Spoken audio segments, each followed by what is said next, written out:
Hello everyone and welcome to this episode, the accessibility one of the Women Talking About Learning podcast. I'm Andrew Jacobs. We love the random nature of guest selection for the podcast. People express an interest and we pair them up. We had no idea that our guests today knew each other and had chatted several times before. They were eager to tell us how they create ways to make learning accessible for as many people as possible. Our first guest is Susi Miller. Susi is an internationally recognised expert in e-learning accessibility, dedicated to helping organisations create inclusive and effective digital learning experiences. With over 30 years' experience in learning development, she is passionate about ensuring accessibility is embedded in digital learning, not just as a compliance requirement, but as a core principle of effective design. She was honoured as the Learning Performance Institute's Learning Professional of the Year Gold winner in 2025 for her contributions to accessibility in digital learning. Our second guest is Gemma Nunn. Gemma is the Head of Learning Design at Mint Interactive, with over 20 years of experience in learning and development. She began her career as a web developer before transitioning to teaching in further and higher education, ultimately specialising in e-learning development. Passionate about accessibility, Gemma has shared her insights on various podcasts and seminars. She aims to create inclusive and engaging learning experiences that ensure education is available to everyone. We learned a lot from this episode. Catch up at the end to find out what. Recorded in mid-March this year, this is Women Talking About Learning. This is Susi and Gemma talking about accessibility. Hi Susie, how are you doing? I'm very well, Gemma. How are you? It's great to see you again.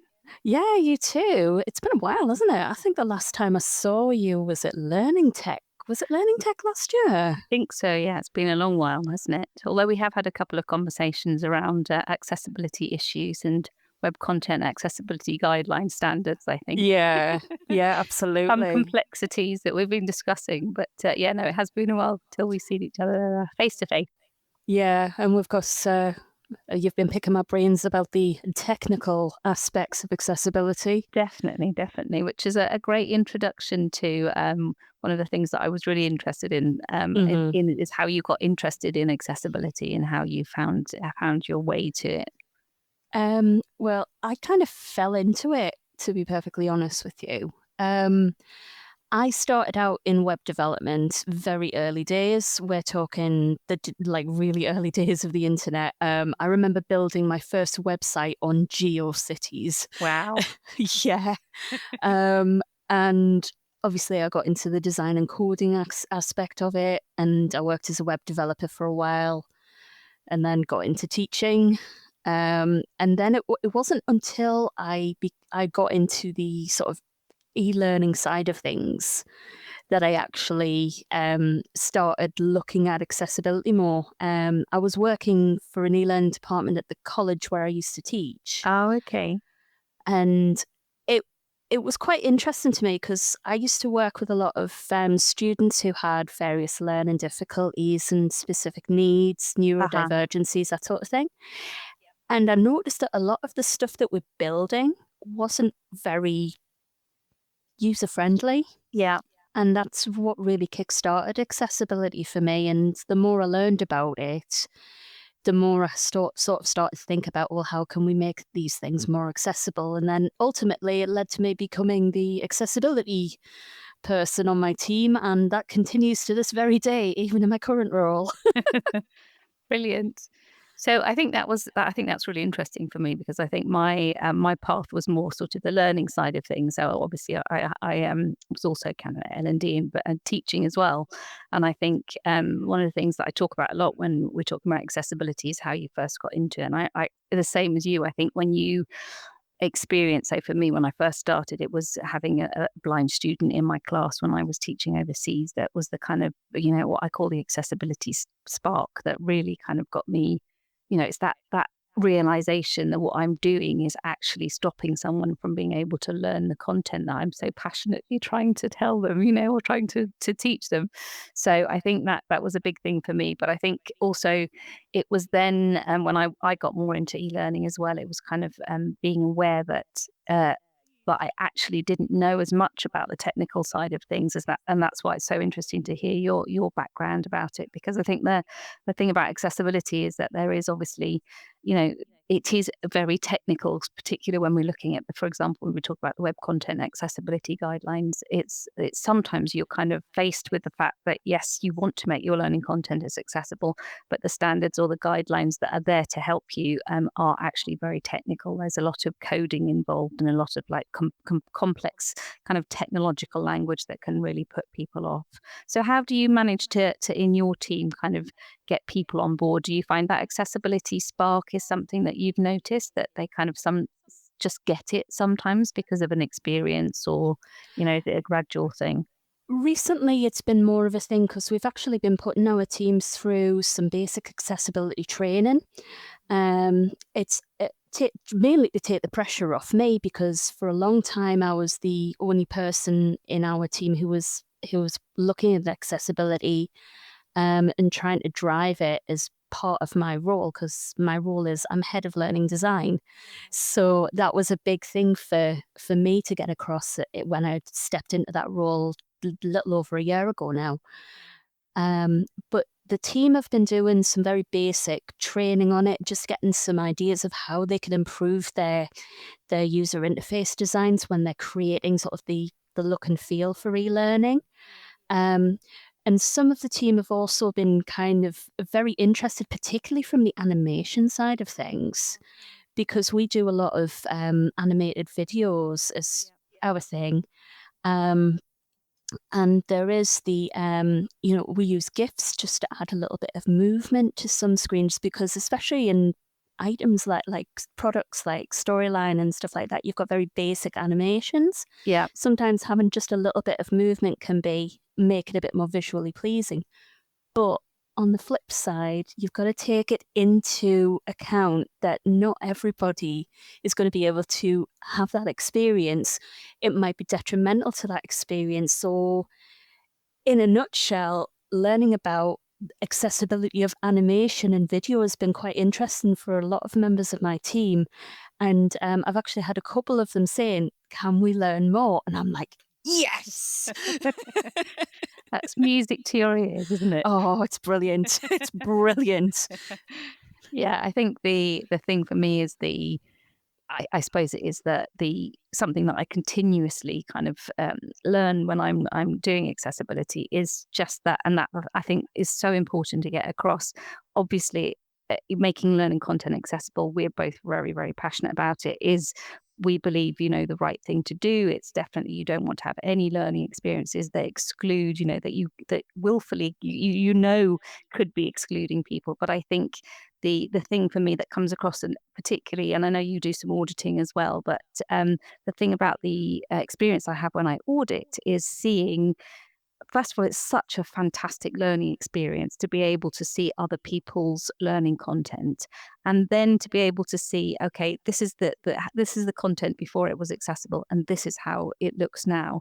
And that transformation, and I think that when you were talking about your learning practitioners suddenly being really excited about this, because it is something that really, really improves learning. It improves your practice as a learning practitioner, because you stop thinking, well, this is this is the way I've always designed, or I've always developed, and it's, I know this works. And it just broadens your perspective, because you need to see things from a different point of view. But also, ultimately, from a business point of view, is how much more effective accessible learning content is, and how much better a learning experience we're actually providing for people when accessibility is considered in the process. And it's so lovely to hear, that your designers, they get on board and they realize, actually, this is a really great thing for learning. It's not just the right thing to do. It has a really positive, beneficial impact on the learning experience and the effectiveness of the learning. Yeah, absolutely. I mean, you can't innovate if you don't step out your comfort zone. And for a lot of my team, and for myself as well, it has been a step out of the comfort zone. It's doing things in a different way. Yeah. And I suppose the best thing I can compare this to is the last time I had a sort of massive change in web design was when we went to the mobile first way of thinking of web design, because that was a completely different way of doing things. You're thinking about it from a mobile user's perspective and then building it up to the full realized website on the desktop. It's now the same. It's now a very similar thing with accessibility. You think about accessibility first, and then you build up your product or your website or your app. There's so many different ways of digitize and learn these days, that you just build it up from an accessibility mindset first, and then you can bring in things like your mobile responsive, because mobile responsive design it's another form of accessibility when you think about it, because it's learning on the go. Definitely. So I think it's getting people into the mindset of, this is just a new way to design. We're not going to change anything major. We're just changing the order a little bit. It's like we're just going to do things a little bit differently. We're just going to think about, how we can make this more accessible. But I do think that as many people, I know that this is something that I've had a lot of comments about from various people I've talked to about accessibility, is the overwhelming sort of aspect of it, of just there's so much to think about, and how do you fit it all in, and is there where's the balance, where's the give and take? And I know a lot of people feel if it's not fully accessible, it's going to fail. And I think a lot of people worry about that. I know it was something that definitely worried me. And I mean, have you ever come across anything like that? Yeah, I mean, I think obviously from my experience was, as I said, I didn't have that technical background that you had, and so the coming into accessibility, I didn't know very much at all. I mean, when I started, I knew nothing about accessibility. So when I tried to find out more about it, it was very much kind of web based, so very much technical based, and I felt completely out of my depth. I thought, there's no way I'm ever going to understand that. And then when I got into really thinking about, this is something that I really want to do, there were no jobs available for anyone involved in accessibility and learning, which is why I started, my own company, because it was the only way that I could do the job that I wanted to do. But when I started looking at, it was the timing was around the public sector bodies accessibility regulations, which were absolutely crucial in making the web content accessibility guidelines, the standards that were kind of legally that need to be required in public sector and were, best practice everywhere else. And when I actually came to try and understand those and to apply them to a learning context, I was so baffled by the whole thing, and so conscious of the fact that I didn't have a technical background. I wasn't a coder. And there were so many occasions where I was thinking, I just can't do this. I'm going to give up because it's just too difficult. And then I suppose just finding out recently that I am neurodivergent, and I don't know whether stubbornness is part of that, or whether it is. I think I'm dyslexic, so we'll talk about your neurodivergence in a bit.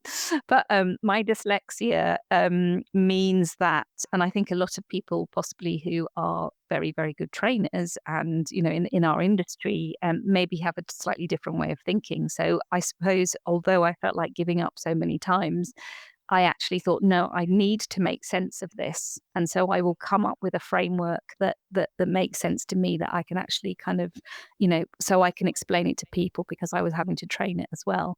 And it was that really that was at the heart of the book when I wrote Designing Accessible Learning Content, because it was trying to make sense of it. And then finding more, since I found out I was dyslexic, finding out more about dyslexic thinking skills are, really key skills are actually, like you're saying, being able to think out of the box, think differently, and take complex, really, really complex ideas and simplify them. And a lot of that is because you need to simplify them yourself. So that makes it, I can't train something unless I have really understood it. I'm not able to kind of do that, I'll just get by. I really have to understand it to be able to. And that is exactly the strength that I had when I was, when I was writing the book, because I was thinking, right, yeah, this is just too overwhelming. I'm going to have to give up on it. So, and then I suppose now if you think about when we started being interested in accessibility and applying it to learning, where we are now, that is the great thing, is that we've come on a long way.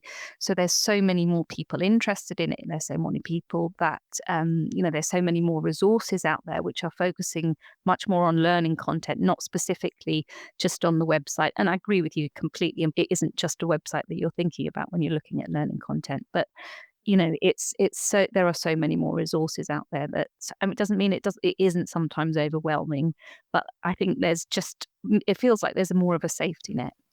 Yeah, absolutely. And I mean, I don't know what I would do without your book, frankly, because I found the way that you I'm explain not certain trying things. I wasn't trying to get you to say that. Hey, I will say it quite willingly to anybody who will listen. If you ask anybody in the office, it's like, what are the few things that you'll find on Gemma's desk? You'll find her little Iron Man plushie, because I'm a massive nerd. You'll find a bottle of water, a cup of coffee, and Susi Miller's accessibility book. Well, I'm very, very flattered, honestly. I honestly wasn't genuinely trying to get you to say that, but that's very, very kind of you.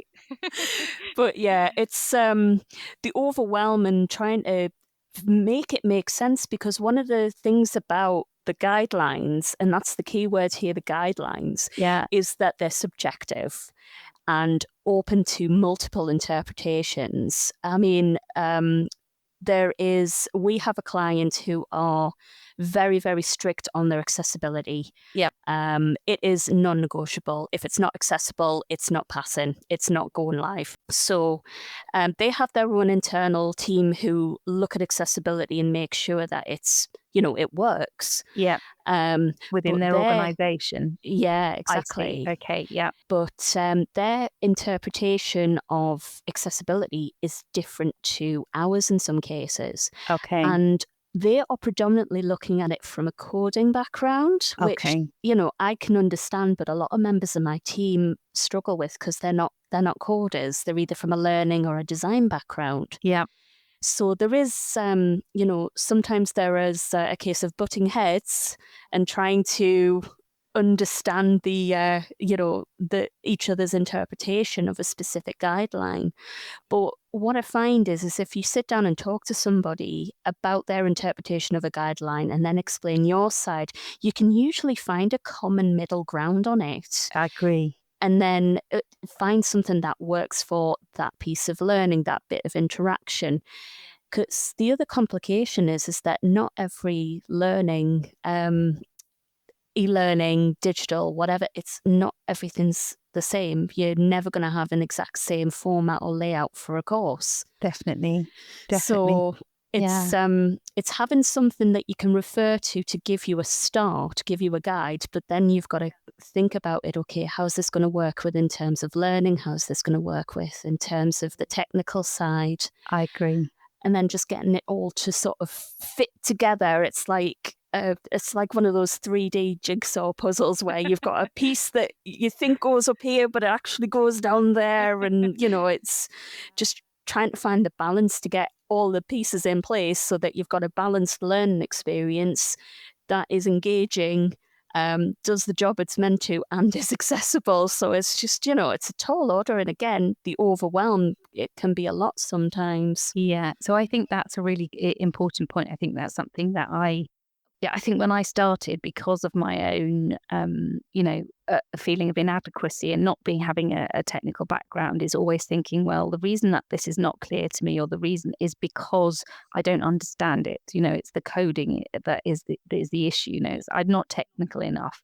But the more that I've experienced, and it sounds exactly very, very similar to you, the more audits I've done and the more teams, like internal teams that I've worked with, is that there is this interpretation. And I think one of the key things about, which I probably put in the second edition of the book, based on this experience, is the fact that there is that, as you say, sometimes because you're looking at it as a piece of learning content and not a website. It's not an e-commerce site or just an informational website. It is a piece of learning that is interactive, and you want it to be engaging, and you want it to be effective.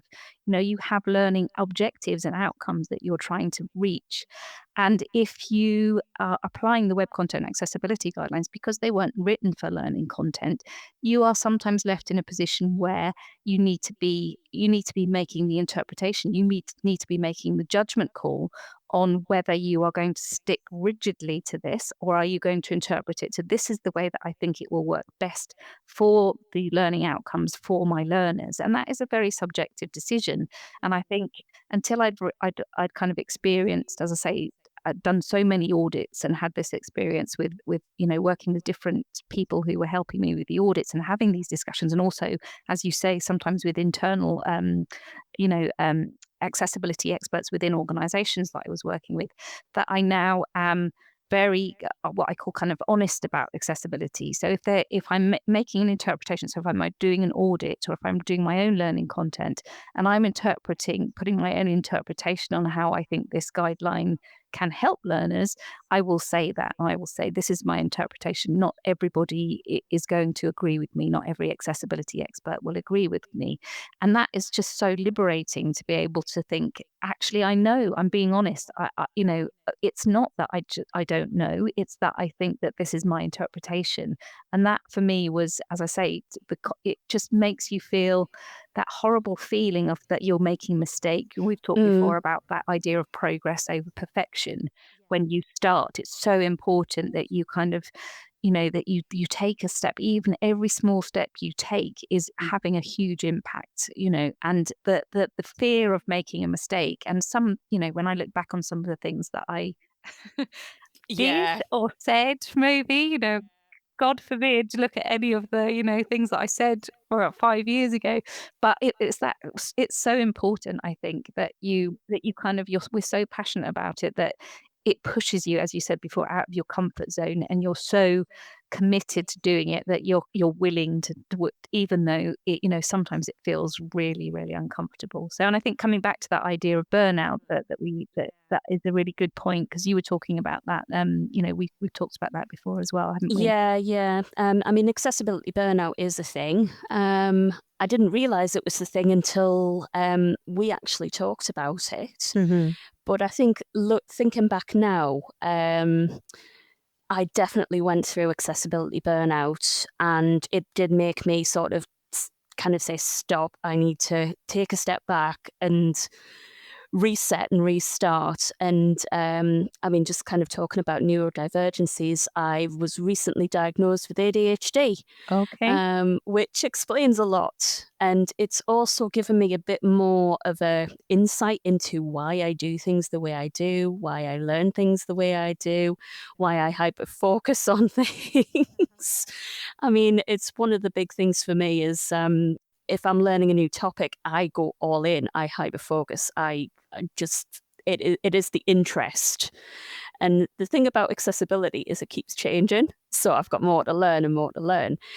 But on the backside of that, the downside really is that it can be a lot. And you think, oh, am I doing it right? Am I doing right by the people who have put this trust in me to give them advice? And you do have this whole imposter syndrome thing.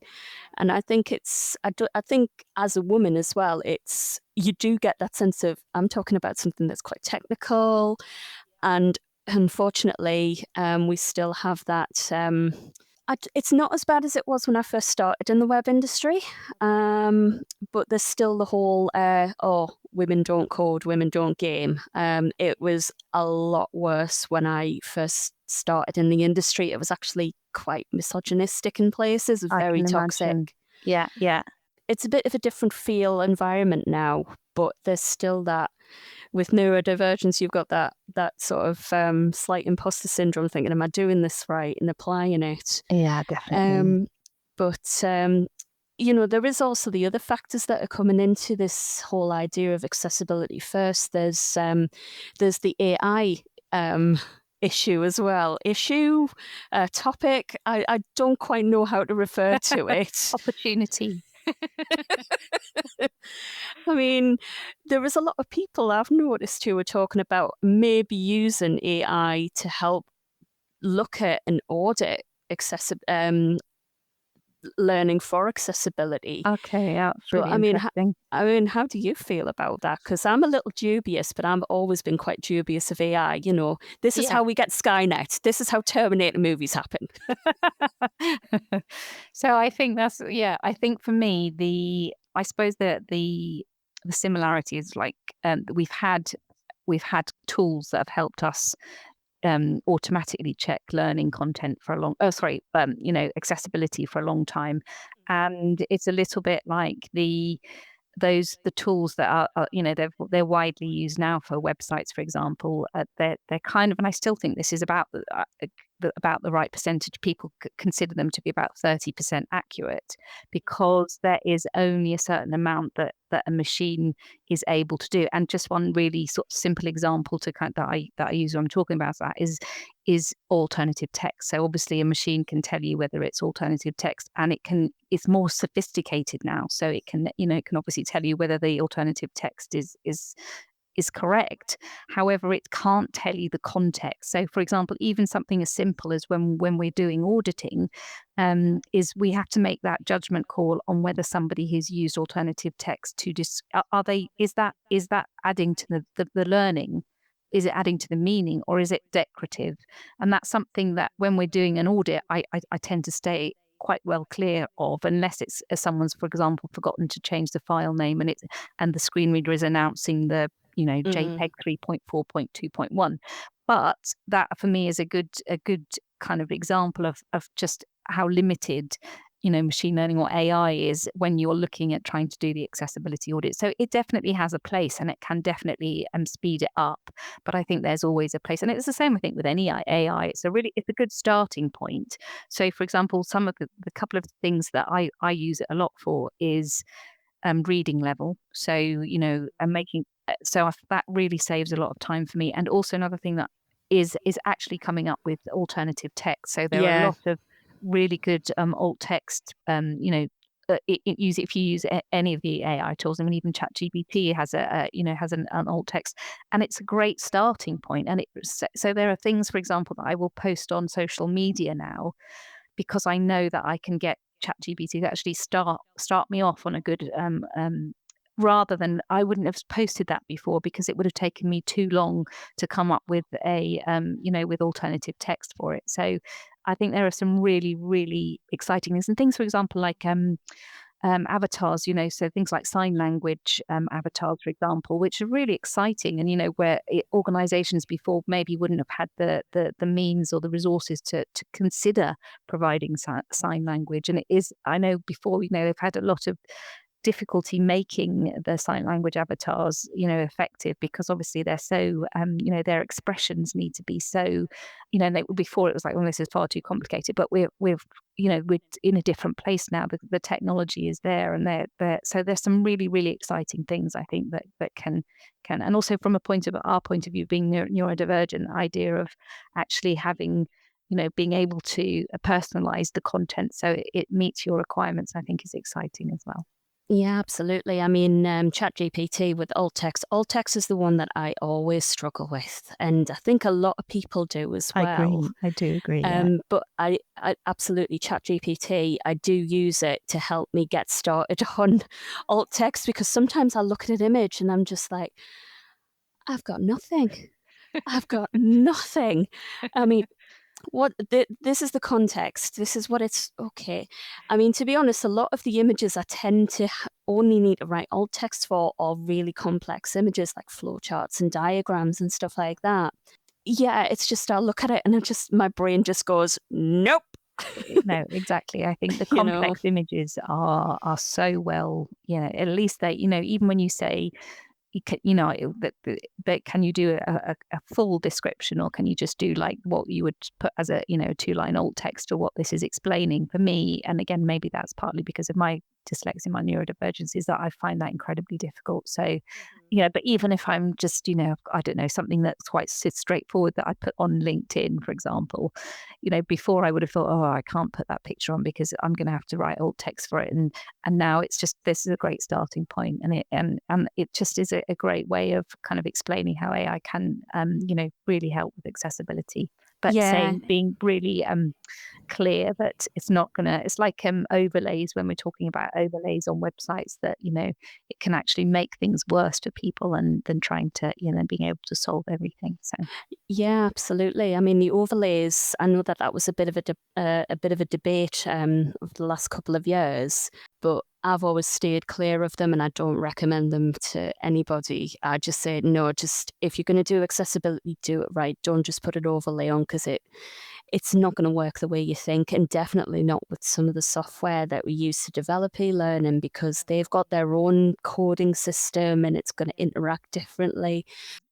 But I don't think people really think about that. They just think of it as a quick fix, but accessibility is not a quick fix. It isn't, I agree. And I think that's one of the misconceptions, isn't it, that you can just easily fix something. It's that, obviously, we come back to all the time, is the thinking about accessibility up front. And if you're trying to retrofit accessibility in I mean, it's possible, but we've seen it with auditing, that people can go back and make things more accessible, which is great. But obviously, I think there's that analogy that we have of the blueberry muffins. Do you know that one from an accessibility point of view? I don't think so, but I'd love to hear it. I'm sure everybody would love to hear that one. Okay, well, it's quite an old one, and then there's been like some toing and froing about whether it is, but it works really well for me. And again, I don't know if that's because of the way my brain works, but the idea is that you have that accessibility is a bit like a blueberry muffin, because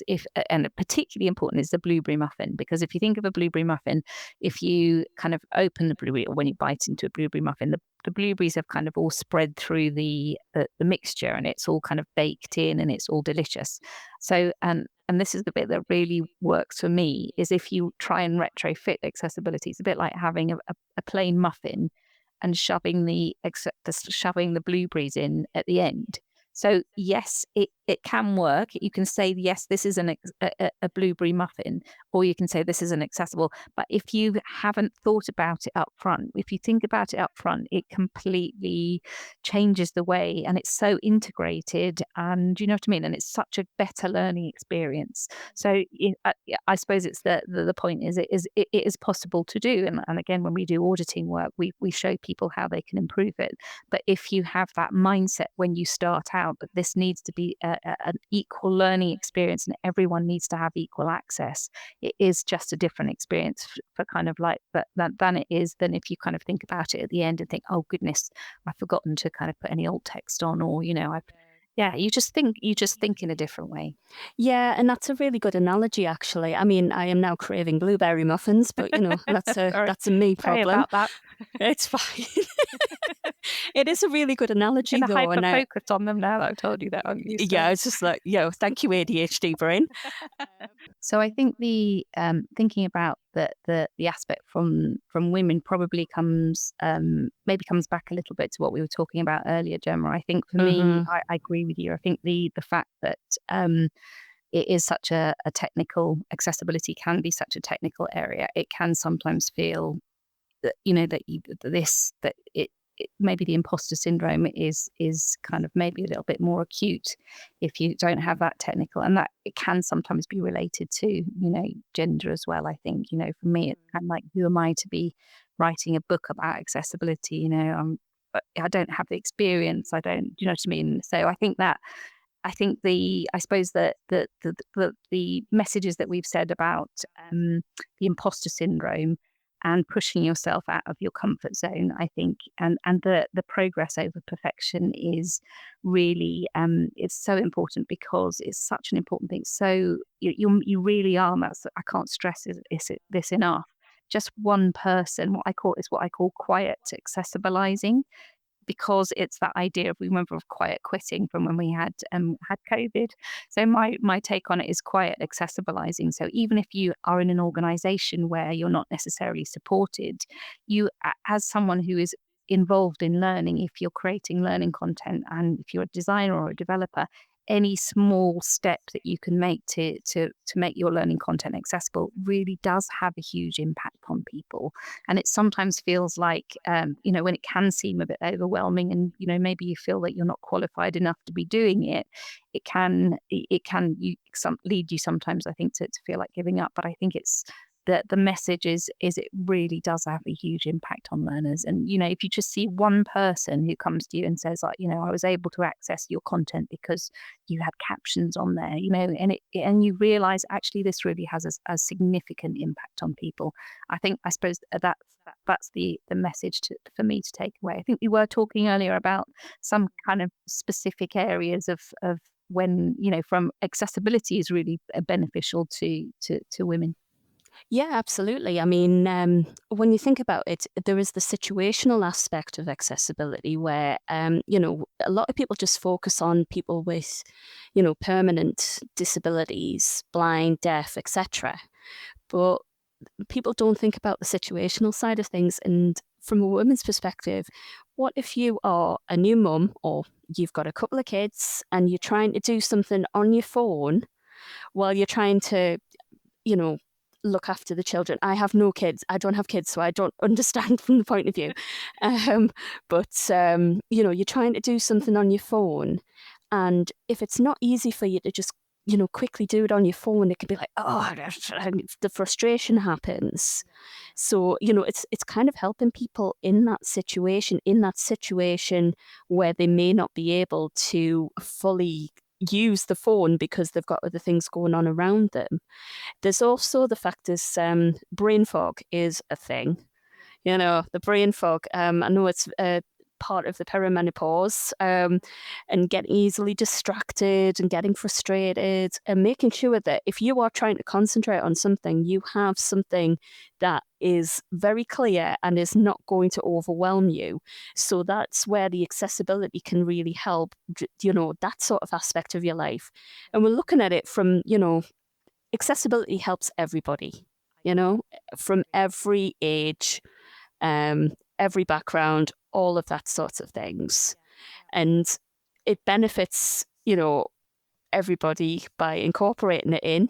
I think there are case scenarios where you can say this really, and I think people have, when we've experienced it ourselves, when you were talking about brain fog, for example, I think, again, coming back to it's obviously something that I've experienced, obviously, but I think the thing for me is when I'm doing, again, coming back to doing the auditing, is sometimes there might not necessarily be a kind of a web content accessibility guideline that specifically says we should be doing this, but you can just see things like clear navigation, that idea of plain language, that idea of, consistency, that idea of, not suddenly having a new menu pop up, or it just makes it, you can imagine that. Like, I kind of think of myself, all of us have experienced just being tired or being overworked or stressed.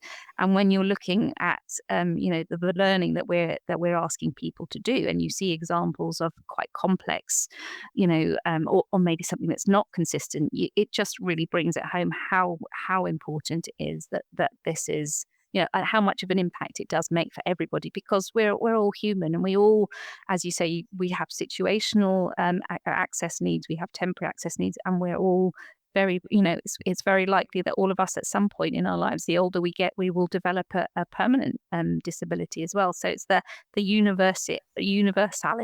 I think that's the word. I think that's the word, yeah, universality. And it's obviously, we've got the aging population as well. Yeah. So my eyesight is going. Yeah. So I still want to be playing video games and reading stuff on the internet while I'm 80, so purely selfish, want to do accessibility so I make sure I can do things in the future. But yeah, it benefits everybody. I agree. And it comes back for me that probably a good sort of statistic to finish on that I always talk, if I can, with my clients and anyone I talk to about accessibility, is the fact that I think a lot of organizations underestimate how many people within their organizations have a disability or an access need. And I think for me, some really, really useful research came from the Boston Consultancy Group. I think it was last year or maybe a year before. And they said that most organisations estimate between 4% and 7% of their workforce have a disability or an access need. And when they actually independently asked, and the reason that this research is really important is because it had such a wide range. So they asked about 28,000 people, I think, in 16 different countries.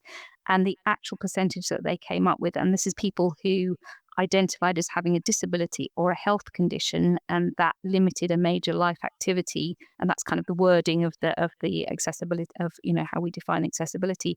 It was actually nearly 25%. I think it was actually 25% of people. And so when you're thinking about and that is just people who are, and that doesn't include people we were talking earlier about who aren't aware, for example, that they have an access need. So a lot of people who are neurodivergent maybe haven't got a diagnosis or are not aware, or people who are not disclosing that they have a disability because of they don't feel comfortable or happy to do that. And then adding on top of that, you have everybody with situational and temporary access needs. And it's like, well, how can you even be thinking about creating learning content if you don't make it accessible? Because there are so many people that you are potentially excluding from that experience. Absolutely. And I mean, with what you were saying about the undiagnosed, I mean, particularly in women, and especially at the moment, there is a lot of women who are being diagnosed quite late on with ADHD, myself included. And these are things that I didn't even realize that I needed to have such support structures in place because it's not been diagnosed. And I mean, I'm 42. Yeah. And this would have been really useful information back when I was in school. But, we've got it now. And the support is in place. But imagine there's quite a lot of women who are in the same position because it affects women differently than it does men. Definitely. So, yeah. Definitely. And I think the similar thing, I didn't find out I was dyslexic.